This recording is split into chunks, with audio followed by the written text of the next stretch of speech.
Hey everybody, thank you for joining us on our first day. We've never done this type of thing. Has everybody seen the snow? Oh yeah. All right, that's been in the works since February.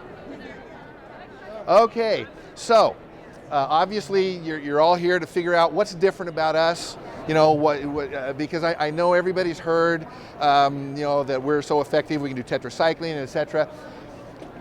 It's all based on science. My typical lecture is 3 hours. My first involvement in a clinical study in whitening was 1977, so I've been at this for a long time. And I started my own company because I was tired of other companies that I consulted for not really wanting to get on board with putting the science to work. So anyway, I know you've all been seeing this ad in the journals and things, and I thought you might like to see the full case. This is a case done by Dr. Victor Burdick in Littleton, Colorado. And it's just so cool. I love looking at this. The worst type of tetracycline case is when you've got a band in the cervical. And still, look what Victor did. Just amazing. Okay, so what we all have to understand is, how does whitening work? You know, you put this gel on the teeth and the teeth get white. How does that happen? Well, there's two phases of whitening, and they're happening at the same time. The first one's called oxygenation, and the second one is called conversion. At least I call it conversion. So the first phase, and remember these are happening at the same time, is oxygenation, which I like to call scrubbing bubbles. What's happening is all of these radicals, the ions, the oxygen even, it's really starting to break up a lot of the organic and even inorganic debris within the tooth and actually get rid of it. So we have these long chain stain molecules, breaks them into smaller chunks, and literally takes them out of the teeth. Well, that does two things. Number one, it makes the teeth lighter, but also it cleanses the tooth. We'll talk about that in a few minutes. Now, the second phase is true whitening. This is conversion. What happens is you have the various radicals given off by peroxide attacking this long chain dark stain molecule, breaking it down to tiny molecules. Now, the smaller the molecules get, the lighter in color they get. Well, when they get down to this point where they don't have what we call chromophores in them, they appear colorless or white. That's how whitening is actually happening deep within the tooth. So now, how many in here have whitened the teeth of someone, say, between the ages of 14 and 16 years old? Come on, raise your hands up high. Yell it out if you disagree with me, but I'll tell you what you saw. You saw those teeth get white just like that. Now, if you have whitened the teeth of someone in their 80s, you may have found that it can be like beating your head against the wall. Well, why is that? What's going on? Over the years, as we're eating and drinking, and remember, our saliva is full of organic and inorganic debris. This stuff will actually penetrate the tooth and become intrinsic, right? We all know it goes from extrinsic to intrinsic, and it will plug up the microstructure. Now, the other thing we know is that these molecules have a tendency to want to join to each other. Two molecules become a big one, two big ones become a huge one, etc. So now you get this tightly woven complex between the enamel rods, and I don't care what. If you're going to do in-office whitening and the teeth have gotten plugged up, and of course you know the older they are, the more difficult they're going to be to whiten as a general rule, but you don't know exactly where they are, so you bring the patient in to do a 1 hour in-office whitening. I don't care whether you use a light or not, what brand you use, how fresh it is or how strong it is. If the bleaching factors can't get in the tooth, nothing's going to happen. And so that's why the unpredictability. So imagine doing a 1 hour in-office whitening on this guy. What do you think you're going to see? Probably nothing. So what is our goal? Our goal is to flood the microstructure with the bleaching factors for an extended period of time. Why? Mostly the oxygenation, because we want cleansing and cleansing and cleansing. Now, let me ask you another quick question. If you've whitened the teeth of someone, say you did 2 weeks of at-home whitening, and after you were done, they came back and you were all happy. Maybe you're not seeing the kind of results that you're seeing here, but you were happy. Now the patient comes in a year and a half later and they say, hey doc, my teeth have gotten a little bit darker again. Do you put them through 2 more weeks of whitening? No, you just have them wear their trays a couple nights or a couple days, whatever, bam, they're right back to where they were. Question is, why did they whiten so quickly the second time? Well, you did some cleansing that first time. Now what's the difference between whitening the teeth of a 14-year-old and a 15-and-a-half-year-old? It's only a year and a half. Well, yes, that patient picked up stain over that year and a half, but it didn't have time to get clogged in and compressed. So now those radicals go zipping right through it and burst the color up. So what we like to do is we want to capitalize on that concept.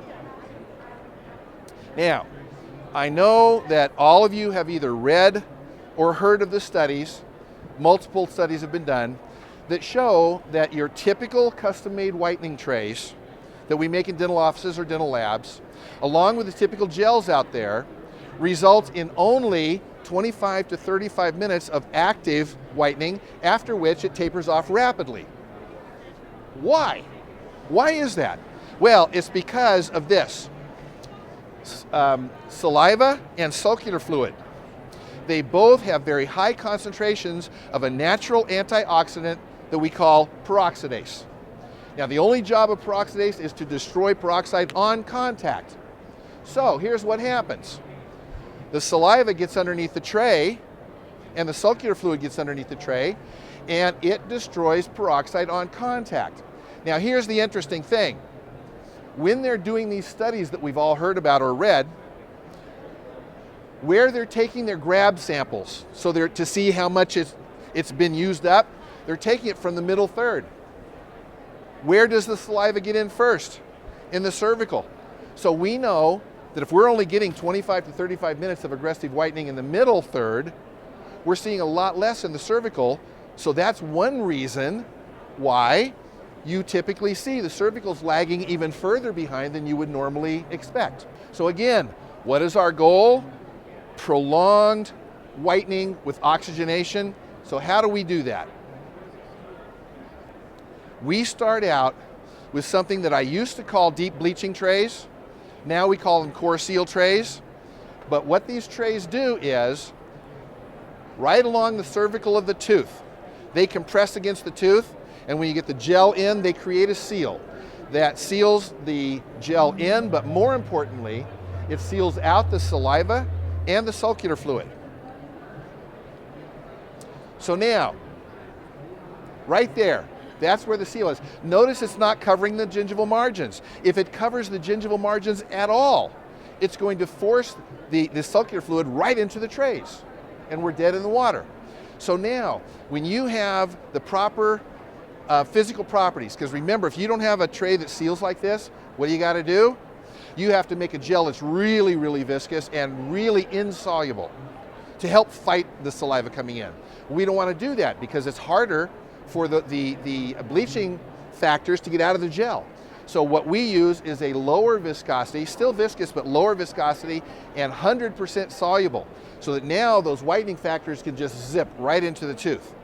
And what we are showing, because of this, instead of 25 to 35 minutes, we're showing 6+ hours of whitening, with some activities seen out to 10 hours. Big difference. This is where it all starts. So now, I just threw this in because Tanya is one of our newer employees, and she has tetracycline staining. Now she's real lucky in that her band is right here. Now the first thing I wanted to know is this translucency or is it tetracycline staining? Well, you should know that not only fluorosis, but also tetracycline has an effect on the ameloblasts. So yes, lots of times when you have translucency, you also, tetracycline staining, you also have translucency. And so we did what's called a cotton roll test, where you come here and you put a cotton roll behind it, and if all of a sudden the teeth are white, you're dealing with only translucency. When we put the cotton roll in, lightened up a little bit, but we still had that dark band. Well, anyway, so you can all take a look at her teeth. She's only 13 days into this. So she's only about 25% of the way, and she's already looking pretty good. Anyway, I wanted to show you this. The day Tanya started, which was almost 2 weeks ago, I took a picture of her trays in her mouth. Now look at the detail along there. I'm going to show you a close-up. Now remember, these are flexible whitening trays. Look at the adaptation. And right along here is where our seals are. So now, what's the most important step in our entire procedure? It is the impression system. Because we've got to get the proper impression to be able to make trays like this.